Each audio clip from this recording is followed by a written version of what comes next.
அஸ்ஸலாமு அலைக்கும் வரஹ்மத்துல்லாஹி வபரகாத்துஹு. Welcome to my YouTube channel way to ஜன்னா.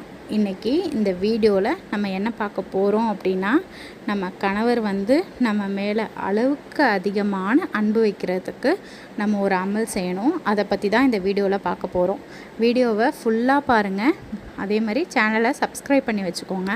அப்போ தான் நான் போடுற வீடியோஸ் உங்களுக்கு ஹெல்ப்ஃபுல்லாக இருக்கும். அல்லாஹ் நம்ம படைக்கிறான் அப்படின்னா, நம்மளோட கணவனையும் ஆல்ரெடி நமக்கு பிறக்கிறப்பவே எல்லாமே எழுதி தான் நம்மளை படைக்கிறான். அப்படி இருக்கும் போது நம்ம லவ் பண்ணாலும் சரி, இல்லை வீட்டில் பார்த்து கல்யாணம் பண்ணி வச்சாலும் சரி, நம்ம ஹஸ்பண்ட் நம்ம மேலே அன்பாக இருந்தால் மட்டும்தான் அந்த வாழ்க்கை நிலைக்கும். அப்படி தான் நினைக்கிறேன். அதே மாதிரி அவங்க எவ்வளோ சண்டை வளர்த்தாலும் சரி, நம்ம அவங்கள விட்டு நம்மளால் போகவே முடியாது. அந்த ஒரு தைரியத்தில் அவங்க நம்ம கூட சண்டை வளர்த்துக்கிட்டே இருக்காங்க. ஆனால் இந்த ஒரு அமலை நீங்கள் செஞ்சிங்கன்னா, உங்களோட கணவர் உங்கள் மேலே அளவுக்கு அதிகமான அன்பு கண்டிப்பாக வைப்பாங்க.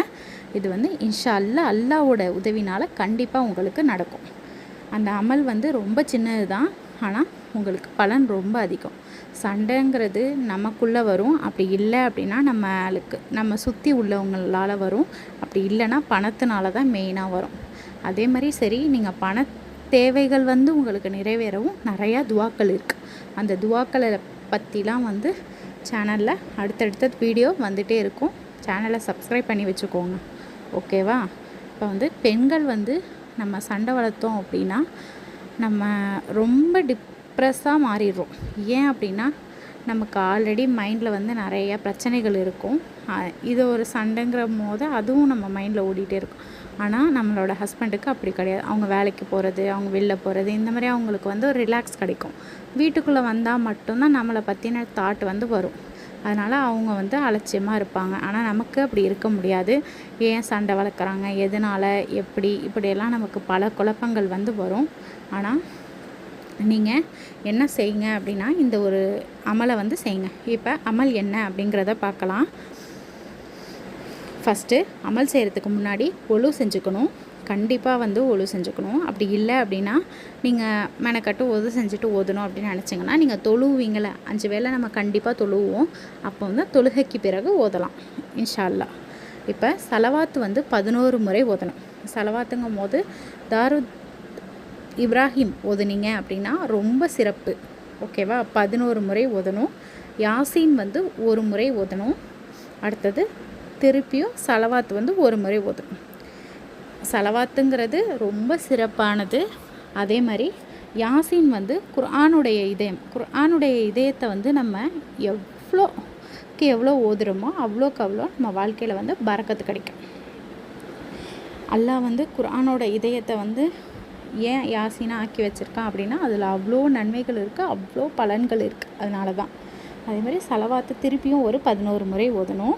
இதை ஓதுறது மட்டும் இல்லை, ஒரு இனிப்பு பண்டத்தில் ஓதி அதை ஊதி கொடுக்கணும். இப்போ ஜீனியாக இருக்கலாம், அப்படி இல்லை அப்படின்னா அவங்க சாப்பிட்ற ஏதாவது ஒரு ஸ்வீட்டாக இருக்கலாம். இதில் நீங்கள் இதை ஓதி முடித்ததுக்கப்புறம் ஊதி அவங்கக்கிட்ட அதை கொடுக்கணும்.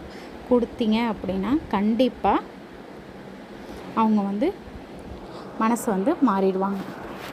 அதே மாதிரி இதோட இன்னும் ஒரு இது நம்ம சேர்த்து ஓதணும். சூரா 36 வசனம் 83 இருக்குது யாசீனில், ஓகேவா? சூரா இதை நம்ம ஓதணும், ஓகேவா? இதுதான் இதில் மெயின். யாசீனுங்கிறது தான் ரொம்ப ரொம்ப மெயின்.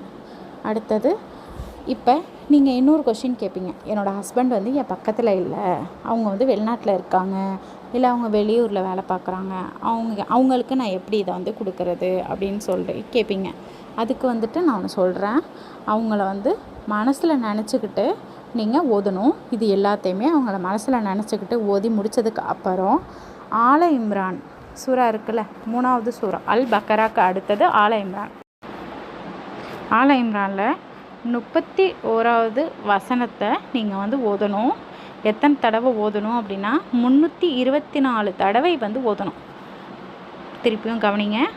ஆல இம்ரான் சூறாவில் 31வது வசனத்தை 324 தடவை நீங்கள் ஓதுனீங்க அப்படின்னா உங்களுக்கு கண்டிப்பாக பலன் கிடைக்கும். நிச்சயமாகவே நீங்களே ஆச்சரியப்படுவீங்க. நம்ம கணவர் வந்து நம்ம மேலே இவ்வளோ அன்பு செலுத்துகிறாரா அப்படின்னு நீங்களே ஆச்சரியப்படுவீங்க. அந்த அளவுக்கு வந்து அன்பாக இருப்பாங்க இன்ஷா அல்லாஹ். அதே மாதிரி இதை நீங்கள் இந்த அமலை செய்யும் போது நீங்கள் யார் கூடயுமே பேசக்கூடாது. அதுதான் மெயின். நீங்கள் ஒழு செஞ்சுட்டு அமைதியான ஒரு இடத்துல போய் உட்காந்து ஓதணும். இதை பற்றி ஓதுனீங்க அப்படின்னா உங்கள் கணவர் வந்து கண்டிப்பாக மாறுவாங்க. அல்லாஹ் வந்து மனசை மாற்றுவான். அவங்க மாறுறதுங்கிறது இவ்வளோ நாள் நடக்காத ஒன்றா இருந்தாலும் படைச்ச ரப்பு நினச்சா கண்டிப்பாக அவங்க மாற்ற முடியும். அல்லாஹு தாலா வந்து என்னை அலையுங்கள், நான் உங்களுக்கு பதில் கூறுகிறேன் அப்படின்னு சொல்கிறான். நீங்கள் வந்து நடந்து வந்தீங்கன்னா நான் உங்ககிட்ட ஓடி வருவேன் அப்படின்னு சொல்கிறான் அல்லாஹ். நீங்கள் வந்து கண்டிப்பாக இந்த அமலை செஞ்சு பாருங்கள். உங்கள் கணவர்கிட்டேருந்து உங்களுக்கு நல்ல பதில் கிடைக்கும் இன்ஷா அல்லாஹ். சேனலை சப்ஸ்கிரைப் பண்ணி வச்சுக்கோங்க. அஸ்ஸலாமு அலைக்கும் வரஹ்மத்துல்லாஹி வபரகாத்துஹு.